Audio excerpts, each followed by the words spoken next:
Angelo Mosca would play ribs on guys, or Ange was a bully. He really was. I mean, I knew Ange. I've known Ange since I was about 14 or so down in Louisiana. I saw him then I saw him in Florida and in the Carolinas. And his son was with him. Ange Jr. is a great guy. I loved Ange Jr. to death.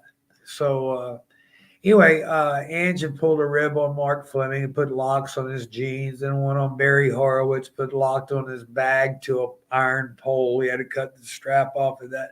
Then he put some locks on my boots. So I got him back with shaving cream and the whole 9 yards. Oh, he was livid. Oh, he was cussing the whole 9 yards. Oh, it's coming. It'll come out in the story.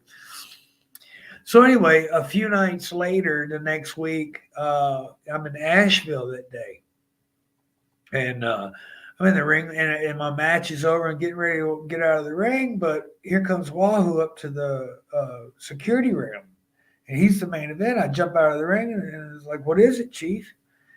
And he says, "When you get back to the dressing room, don't put your hat on."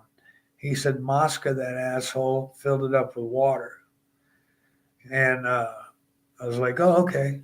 So I walked back in the dress. I told Wahoo, I said, "Oh, it's beaver fur. It'll be all right." So I walked back in the dressing room, grabbed my hat. We had a double shot to do. I just dump it out in the sink like that, put it back on the table, start taking my gear off because I got to shower and I'm going to be first or second match in Charlotte. So Chief hollers up and he goes, "Hey kid, is that a beaver fur hat?" I said, "Yes, sir. It's the only kind I like to wear." He said, "I got a hair dryer." I was like, "Oh, okay, cool." So I'm over there getting my shower and everything. He plugs in the hair dryer right by Mosca and he's blowing the water off my hat onto Mosca.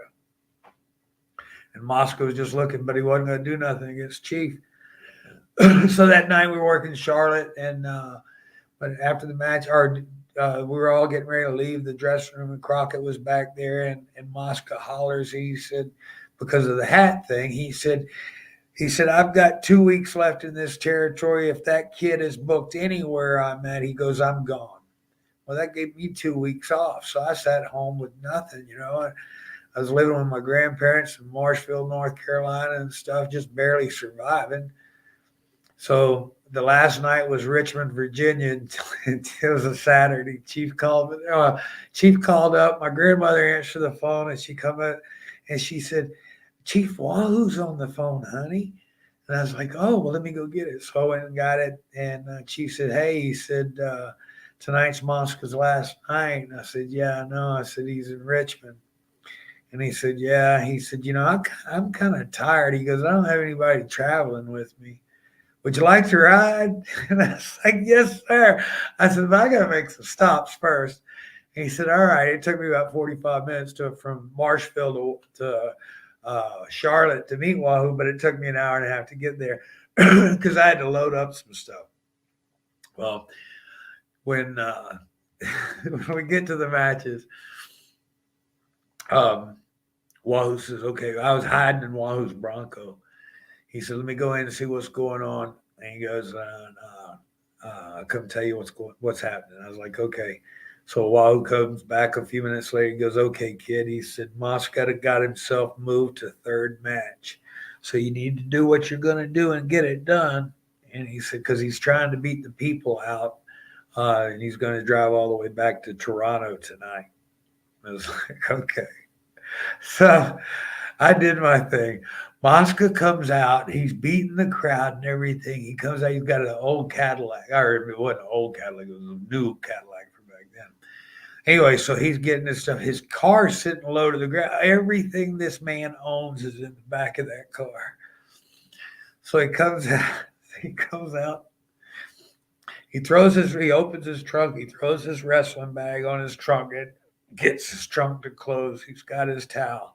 He opens his car. Now I knew Mosca's. I watch. I study people's body movements and everything else. Mosca always did like my dad did because he's a big guy. When he goes to get in a car, because you're a big guy, can if you're trying to stick one leg in and then sit down and get the other leg in, you'll knock your hip out of joint.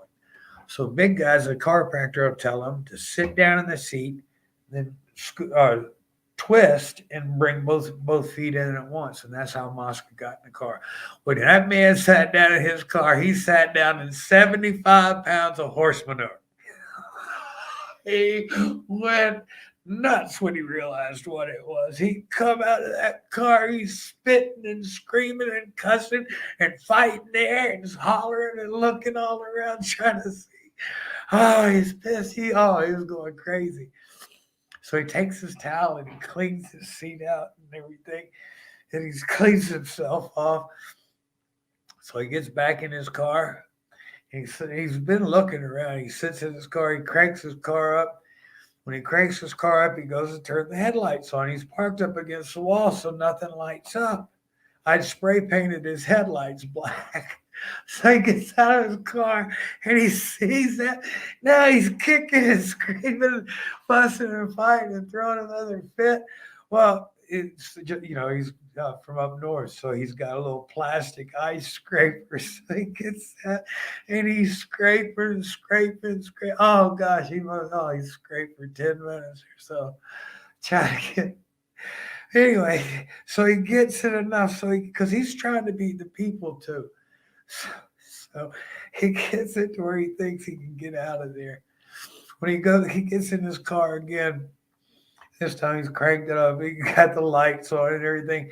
Drops it in gear, and puts it in gear. He goes through in reverse, and when he does, his tires just start spinning. I had jacked his back axle up and put blocks under the axle and let the car back down, let the air out of both the tires to about 10 pounds. So it looked like they were good, and then poured oil underneath the treads on the tires so they would spin. So now that man has to pull everything he owns out of the trunk of his car and lay it all in the parking lot because a jack is always in the bottom under everything.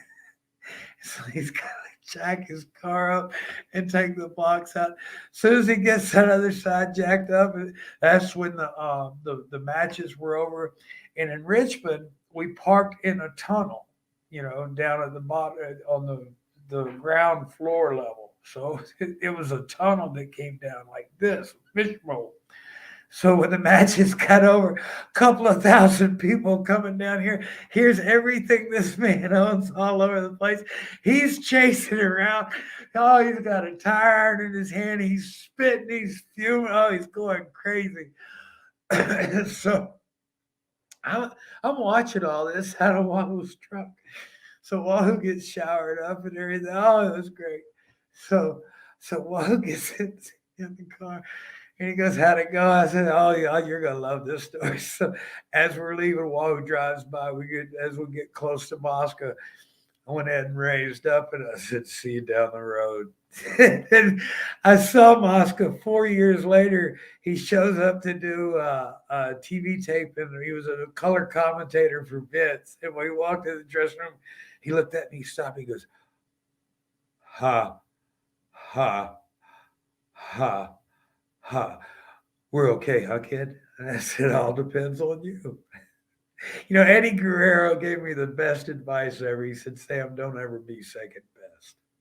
And I try not to. Thank you for watching the Hannibal TV.